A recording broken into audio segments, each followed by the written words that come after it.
ಗಣೇಶ ಚತುರ್ಥಿಯ ಹಿಂದಿನ ದಿನ ಸ್ವರ್ಣ ಗೌರಿ ವ್ರತವೆಂದೇ ಕರೆಯಲಾಗುವ ಗೌರಿ ಹಬ್ಬವನ್ನು ಆಚರಿಸಲಾಗುವುದು.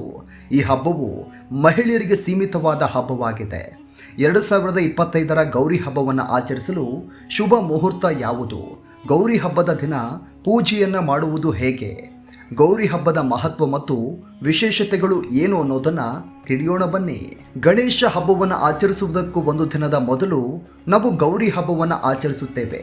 ಈ ಗೌರಿ ಹಬ್ಬವು ಪಾರ್ವತಿ ದೇವಿಗೆ ಸಮರ್ಪಿತವಾದ ಹಬ್ಬವಾಗಿದ್ದು, ಈ ದಿನದಂದು ಪಾರ್ವತಿ ದೇವಿಯನ್ನ ಗೌರಿಯಾಗಿ ಪೂಜಿಸಲಾಗುತ್ತೆ. ಗೌರಿ ಹಬ್ಬವನ್ನು ಪ್ರಮುಖವಾಗಿ ದಕ್ಷಿಣ ಭಾರತದಲ್ಲಿ ಆಚರಿಸಲಾಗುವ ಹಬ್ಬವಾಗಿದೆ.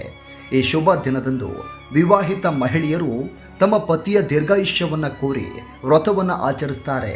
ಗೌರಿ ಹಬ್ಬವನ್ನು ಆಚರಿಸುವುದರಿಂದ ಕೌಟುಂಬಿಕ ಸಮೃದ್ಧಿ ಮತ್ತು ಯಶಸ್ಸನ್ನು ಕೂಡ ಪಡೆದುಕೊಳ್ಳಬಹುದಾಗಿದೆ. ಈ ವ್ರತವನ್ನು ವಿವಾಹಿತ ಮಹಿಳೆಯರು ಮಾತ್ರವಲ್ಲ, ಅವಿವಾಹಿತ ಕನ್ಯೆಯರು ಕೂಡ ಆಚರಿಸಬಹುದಾಗಿದೆ. ಈ ವ್ರತವನ್ನು ಮಾಡುವುದರಿಂದಾಗಿ ಅವರು ಉತ್ತಮ ಅಥವಾ ಬಯಸಿದ ವರನನ್ನ ಜೀವನ ಸಂಗಾತಿಯಾಗಿ ಪಡೆದುಕೊಳ್ತಾರೆ. ಕರ್ನಾಟಕದಲ್ಲಿ ಇದನ್ನು ಗೌರಿ ಹಬ್ಬ ಅಂತ ಕರೆಯಲಾಗುವಂತೆ ದೇಶದ ವಿವಿಧ ಭಾಗಗಳಲ್ಲಿ ಇದರ ಹೆಸರನ್ನು ಭಿನ್ನವಾಗಿ ಕರೆಯಲಾಗುತ್ತೆ. 2025ರ ಗೌರಿ ಹಬ್ಬದ ಕುರಿತು ಸಂಪೂರ್ಣ ಮಾಹಿತಿಯನ್ನು ತಿಳಿಯೋಣ ಬನ್ನಿ. 2025ರ ಗೌರಿ ಹಬ್ಬದ ಶುಭ ಮುಹೂರ್ತ.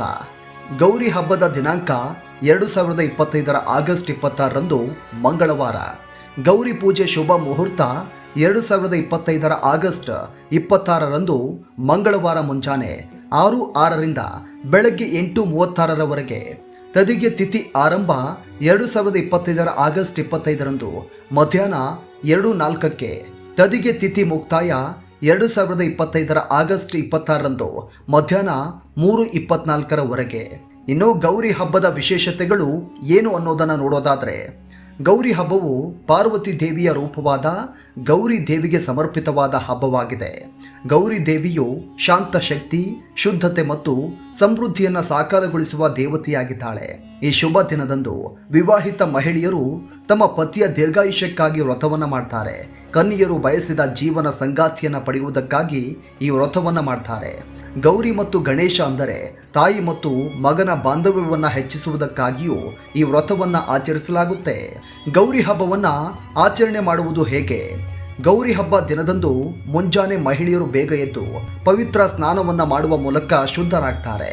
ಸ್ನಾನವನ್ನು ಮಾಡಿದ ಬಳಿಕ ದೇವರ ಕೋಣೆಯನ್ನು ಸ್ವಚ್ಛ ಮಾಡಬೇಕು. ಬಳಿಕ ಆ ಸ್ಥಳದಲ್ಲಿ ಒಂದು ಮರದ ಪೀಠವನ್ನು ಸಿದ್ಧಗೊಳಿಸಿ ಅದರ ಮೇಲೆ ಶಿವ ಮತ್ತು ಪಾರ್ವತಿ ದೇವಿಯ ವಿಗ್ರಹವನ್ನು ಅಥವಾ ಫೋಟೋವನ್ನು ಇಡಬೇಕು. ನಂತರ ಫೋಟೋದ ಮುಂದೆ ಜೋಡಿ ದೀಪಗಳನ್ನು ಬೆಳಗಿಸಬೇಕು. ತುಪ್ಪದ ದೀಪವನ್ನು ಬೆಳಗಿಸುವುದು ಒಳ್ಳೆಯದು.